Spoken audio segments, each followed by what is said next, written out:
고린도전서 9장 24절에서 27절 말씀으로 성령의 9가지 열매, 마지막 열매, 절제 열매에 대해서 이 시간 말씀의 은혜를 우리가 나누길 원합니다. 마지막 시간이니까 한번 이번 새벽 예배의 주제 말씀이 갈라디아서 5장 22절에서 23절까지의 말씀을 우리 한번 다 같이 합독하겠습니다. 자, 시작. 오직 성령의 열매는 자비와 양성과 충성과 온유와 절제니 이 같은 것을 금지할 법이 없느니라. 성령의 열매, 이 9가지 열매 하나하나 열매가 참 소중하고 은혜가 넘칩니다. 그러나 저 개인적으로는 성령의 9가지 열매에 진짜 절정이라 할 수 있는 열매가 바로 이 절제, 이 마지막 열매라고 저는 개인적으로 생각이 듭니다. 모두 다 소중하고 모두 다 중요하지만 그러나 믿는 성도에게 있어서 가장 그 열매 맺기가 어려우면서도 또 오해 소지가 많은 것이 바로 이 마지막 열매인 이 절제의 열매라고 생각하기 때문에 그렇습니다. 그래서 오늘은 이 마지막 시간에 이 절제의 열매에 대해서 우리가 좀 더 깊게 우리가 한번 묵상해 보고자 하는 것이죠. 자, 그렇다면 절제란 무엇일까? 역시 사전적인 의미를 한번 살펴봐야겠습니다. 절제란 정도를 넘지 않도록 알맞게 조절하거나 제어한다라는 뜻이 바로 이 절제라는 단어의 뜻입니다. 갈라디아서 5장 23절의 주제 말씀에서 말하는 성령의 9가지 열매에서의 절제는 헬라어로 엔크라테이아라는 단어로 사용하는데 한마디로 자기 통제라는 단어의 뜻이 바로 이 절제입니다. 그러니까 절제라는 것을 우리가 정확하게 이 사전적인 의미와 헬라어의 단어의 뜻의 의미를 우리가 알고 성경을 봐야겠죠. 그래서 자기 통제한다, 나를 스스로가 통제한다, 나의 스스로 제어한다는 뜻이 바로 이 절제의 헬라어의 단어로 사용하고 있고요. 이 단어가 오늘 본문에 사용되고 있게 됩니다. 자, 그러면 절제의 단어의 의미를 알았으니 오늘 본문을 통하여 성령의 열매, 절제의 열매 은혜를 좀 더 구체적으로 우리가 한번 깨달아 봐야겠습니다. 먼저 우리 본문 24절 말씀을 다 함께 읽어보겠습니다. 운동장에서 다름질하는 자들이 다 달릴지라도 오직 상을 받는 사람은 한 사람인 줄을 너희가 알지 못하느냐? 너희도 상을 받도록 이와 같이 다름질하라. 사도 바울은 1차적으로는 사도의 삶을 어떻게 살아가야 되느냐, 주의 종으로서의 사도로서의 삶을 살아가는 방법에 대해서 1차적으로 지금 말씀하고 있는 거고, 오늘 본문에 2차적으로서는 사도를 넘어서 성도라면, 하나님의 자녀라면 하나님의 백성은 어떻게 살아가야 되는지에 대한 말씀이 오늘 본문의 말씀이 됩니다. 근데 이 말씀을 올림픽 경기에 비유해서 말씀하고 있다는 것이죠. 자, 그런데 이 비유의 기준점이 있습니다. 무조건 비유를 하는 것이 아니라 항상 이 비유에는, 이 하나님 말씀에는 기준을 뒀어요. 사도 바울도 기준을 두고 그 기준을 벗어나지 않는 상태에서 비유의 말씀을 전하게 됩니다. 자, 그것이 바로 무엇이냐? 우리가 읽지는 않았지만 24절 바로 위에 있는 23절입니다. 23절 말씀을 다 함께 읽겠습니다. 내가 복음을 위하여 모든 것을 행함은 복음에 참여하고자 함이라. 그러므로라고 그 다음에 이제 단어가 나오면서 오늘 본문이 원래 나오게 되는 것입니다. 자, 그러니까 기준점이 뭡니까? 복음을 위하여 모든 것을 행하는 것은 복음을 위하여 복음에 참여하고자, 즉 복음 때문에 이 모든 것을 행하고 복음으로 말미암아 복음을 기준으로 하여 예수 그리스도를 기준으로 하여 성령을 기준으로 하여 지금 비유의 말씀을 전하겠다라고 사도 바울은 말씀하고 있게 됩니다. 그러니까 이 비유의 말씀을 복음에서 벗어나서 해석하면 안 된다는 것이죠. 계속 강조하지만 도덕적이고 삶의 적용을 먼저 해서는 안 된다.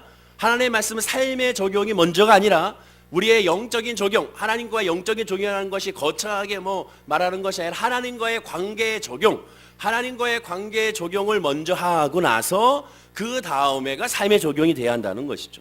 그것이 전제가 돼야 됩니다. 복음을 기준으로 가장 먼저 설명한 것이 바로 무엇이냐? 본문 25절 말씀입니다. 자, 우리 25절 말씀을 읽어보겠습니다. 이기기를 다투는 자마다 모든 일에 절제하나니 그들은 썩을 승리자의 관을 얻고자 하되 우리는 썩지 아니할 것을 얻고자 하니라. 이기기를 다투어야 한다고 말하게 됩니다. 자, 복음을 위해서 첫 번째 올림픽 경기를 비유하는데 올림픽 경기를 하는 스포츠를 하는 사람들처럼 이기기를 다투는 자가 되어야 한다. 그럼 무슨 뜻이 되느냐? 분명한 목표를 가지고 이기기를 다투는 자가 되어야 한다는 것이죠.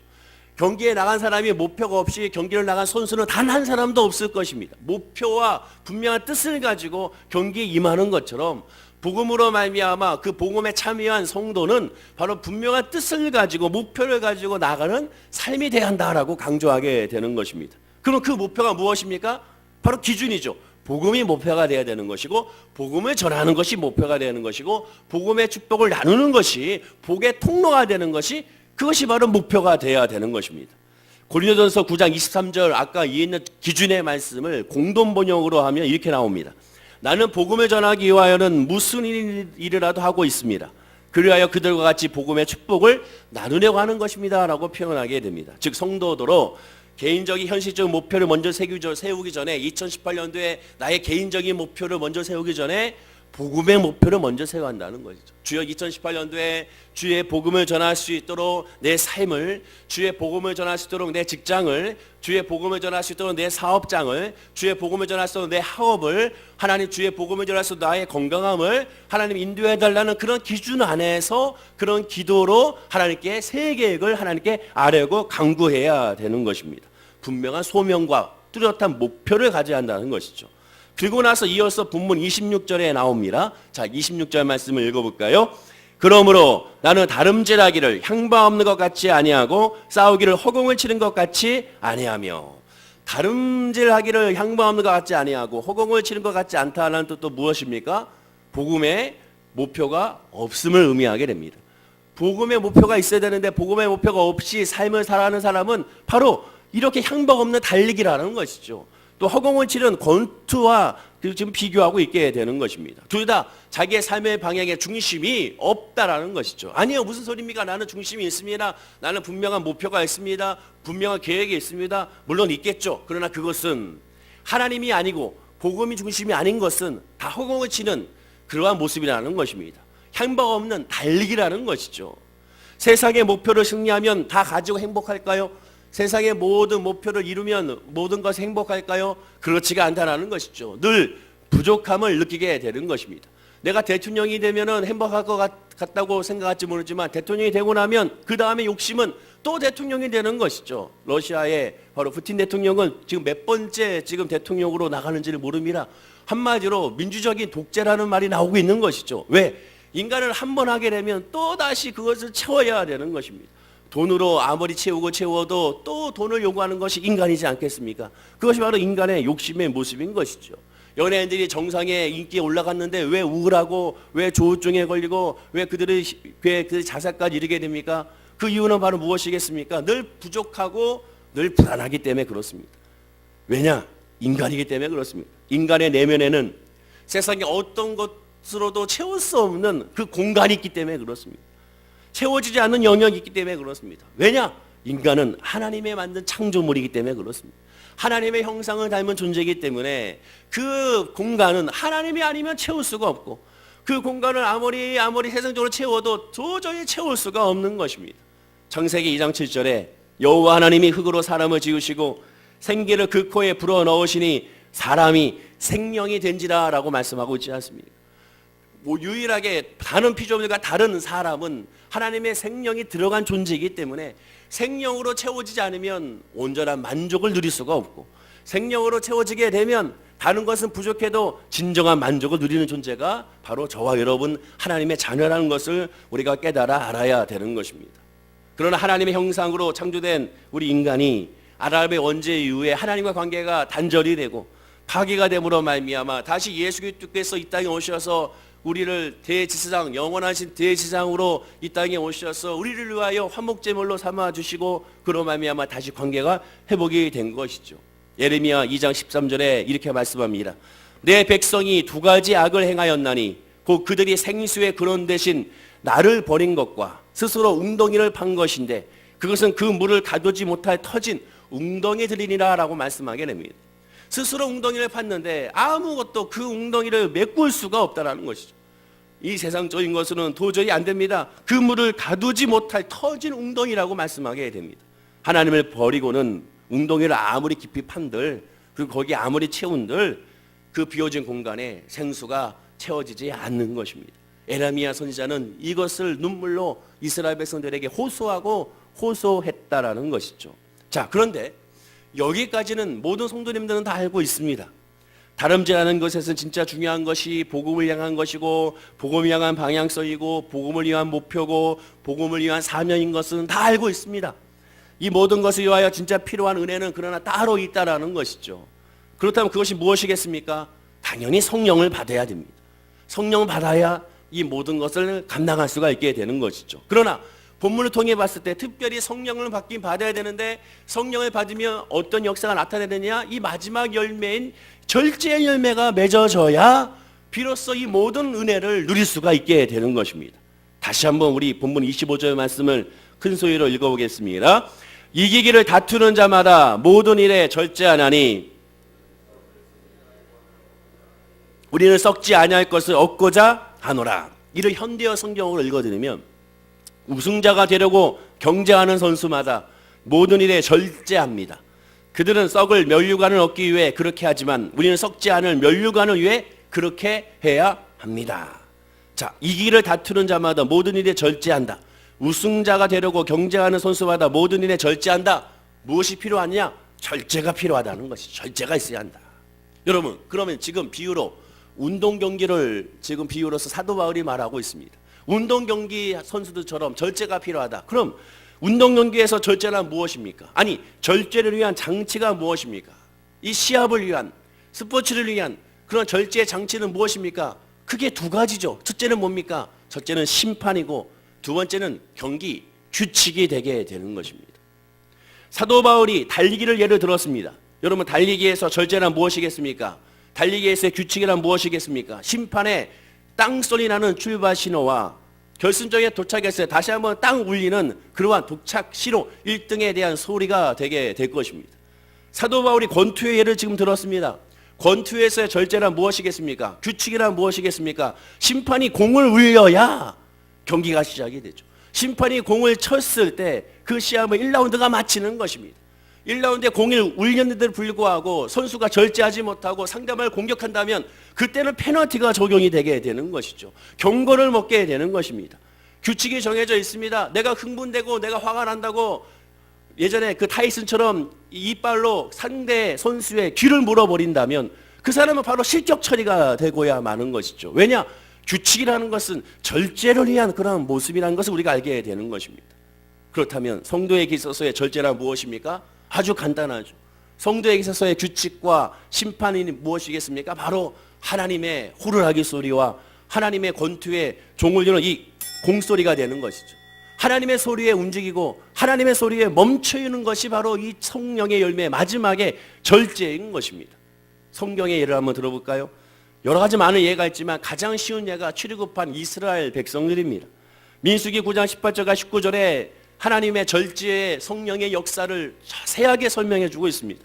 제가 읽어드리면, 이스라엘 자손이 여호와의 명령을 따라 행진하였고 여호와의 명령을 따라 진을 쳤으며 구름이 성막위에 머무는 동안에는 그들이 진영에 머물렀고 구름이 성막위에 머무는 날이 오래될 때에는 이스라엘 자손이 여호와의 명령을 지켜 행진하지 아니하였으며, 20절부터 22절까지 계속 나오는 단어가 여호와의 명령을 따라 행진하였으며 여호와의 명령을 따라 행진하지 아니하다가, 그러다가 23절에 그들이 여호와의 명령을 따라 진을 치며 여호와의 명령을 따라 행진하고 또 모세를 통하 이르신 여호와의 명령을 따라 여호와의 직임을 지켰더라.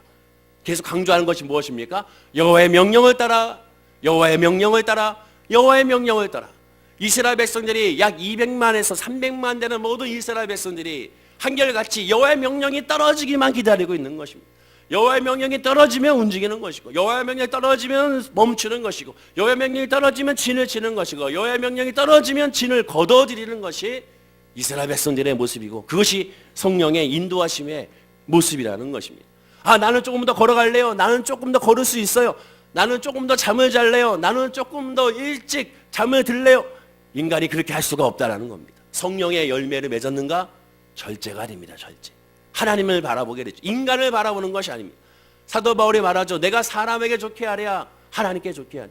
하나님께 좋게 하는 사람이 바로 성도요, 하나님을 바라보는 사람이 예수 믿는 성령에 충만한 사람인 것입니다.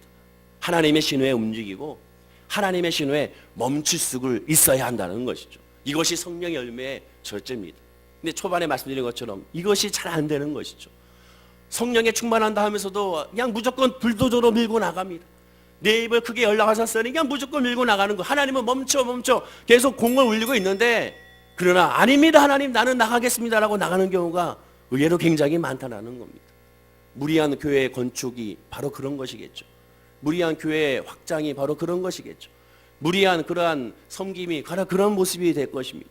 하나님께서 어떻게 움직이시냐를 늘 묵상하고 하나님을 늘 바라봐야죠. 이들은 항상 보찜을 짊어지고 쳐다봤습니다. 무엇을? 구름 기둥과 불 기둥이 움직이느냐 움직이지 않느냐.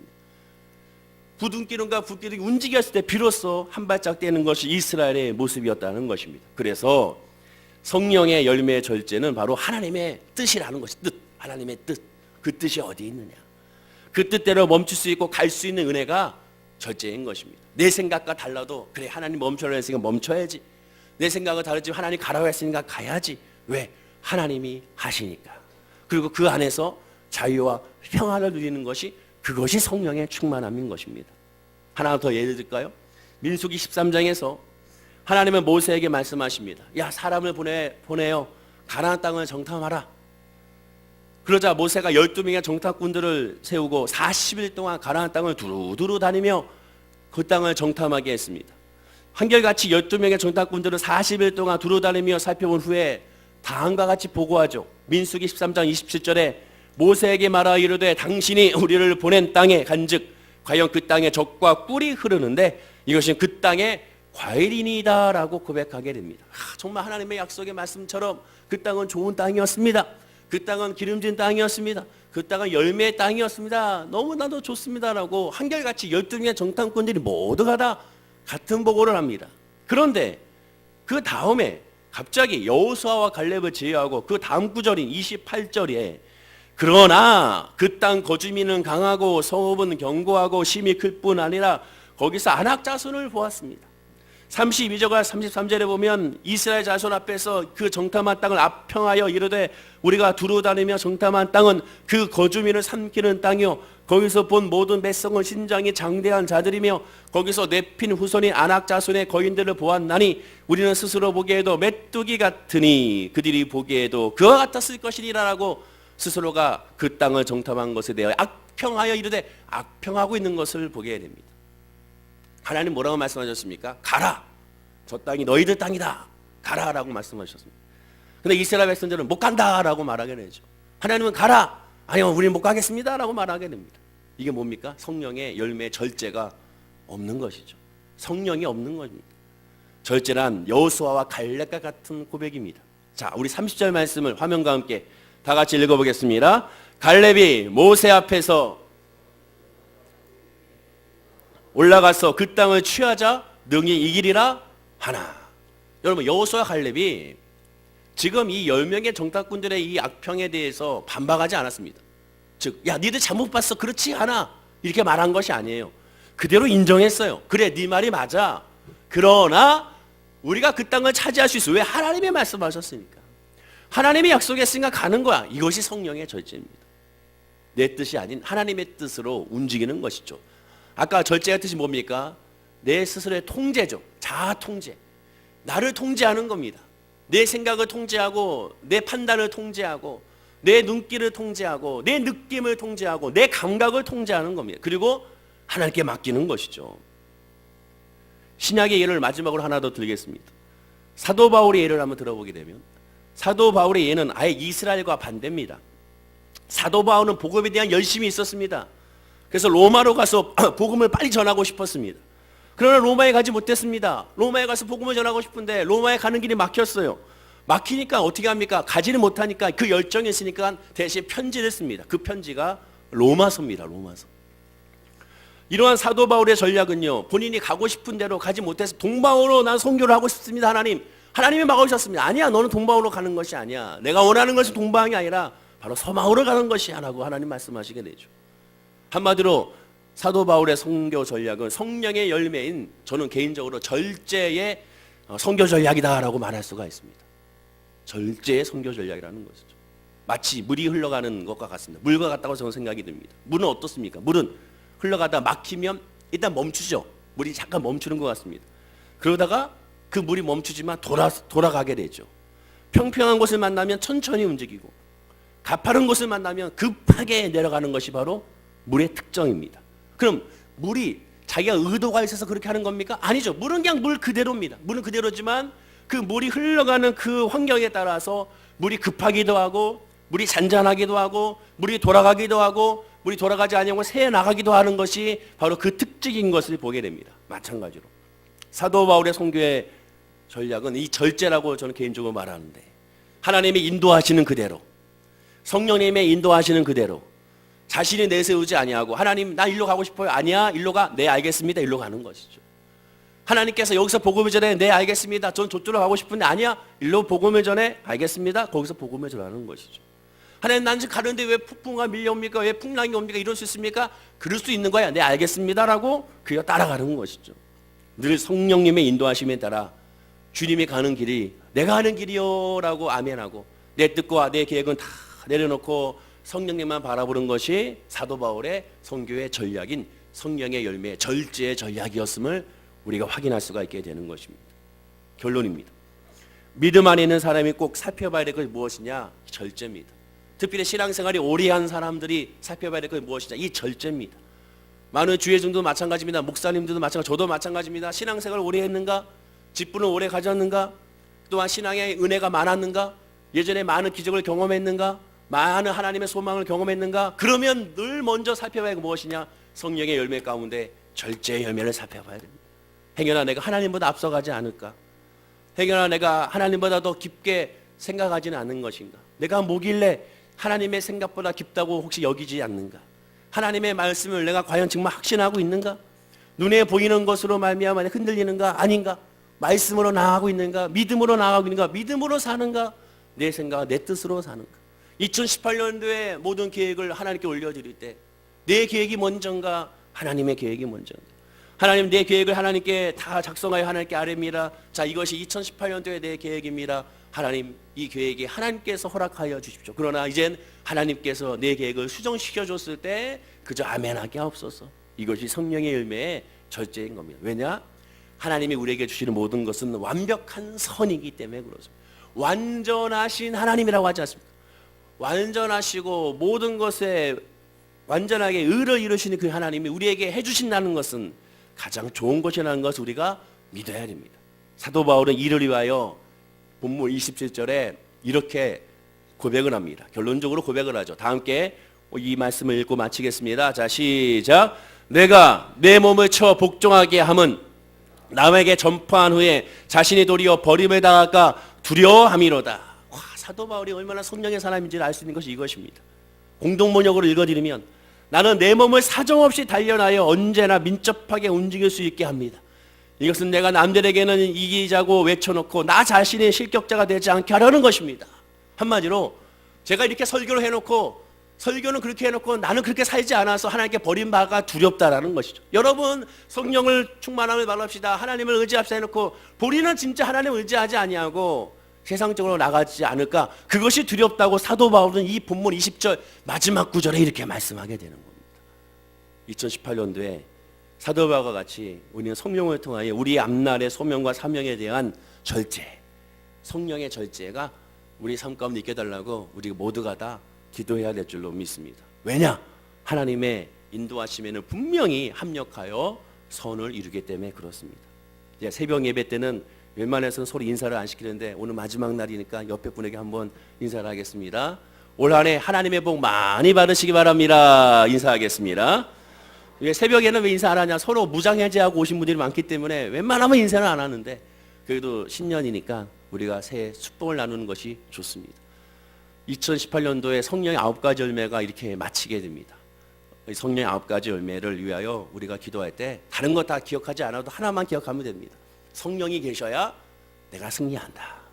성령이 계셔야 내 가정이 평안하다. 성령이 계셔야 내 자녀들 앞날에 승리하게 된다. 성령이 계셔야 우리의 직장과 사업장에 은혜가 넘친다. 따라서 2018년도에는 우리가 믿음을 놓고 성령을 놓고 기도하자는 것이죠. 하나님, 내 자녀에게 나에게 성령을 부어주시고 내 남편과 내 아내에게 성령을 부어주옵소서. 이 기도를 올 한 해 우리가 열심히 하나님께 구하면 하나님께서 분명히 우리를 외면치 아니하시고 우리 기도에 응답하게 될 줄로 믿습니다. 다 함께 잠시 기도하겠습니다. 아버지 하나님 감사합니다. 성령의 9가지 열매가 우리 월계 순복음교회 모든 성도님들의 열매가 되게 하여 주시옵소서. 그 열매 그대로 기도하게 하시고 바라보게 하여 주시고 영혼의 자연같이 범사가 자르며 강건한 축복이 우리 모든 성도님들의 가운데 있게 하여 주시옵소서. 특별히 아버지 하나님이여 2018년도에 우리 모든 성도님들 늘 믿음 안에서 잘 되길 원합니다. 영육간에 강건하기 원합니다. 예수님께서 말씀하셨던 것처럼 너에게 평강이 있느냐라고 말씀할 때, 또한 평안이 있을지어다라고 말씀할 때 그 평안함이 영적인 강건함만 임하는 것이 아니라, 또한 육적인 강건함만 임하는 것이 아니라 영육간의 강건함을 동시에 말씀하시라는 것을 우리가 알 수가 있습니다. 2018년도에 어느 한쪽으로 치우치지 아니하고 영육간의 강건한 그러한 성령의 열매가 넘쳐나는 축복의 한 해가 우리 올게 계신 모든 성도님들이 될 수 있도록 복에 복을 더하여 주시옵소서. 감사드리며 예수님의 이름으로 기도드립니다. 아멘.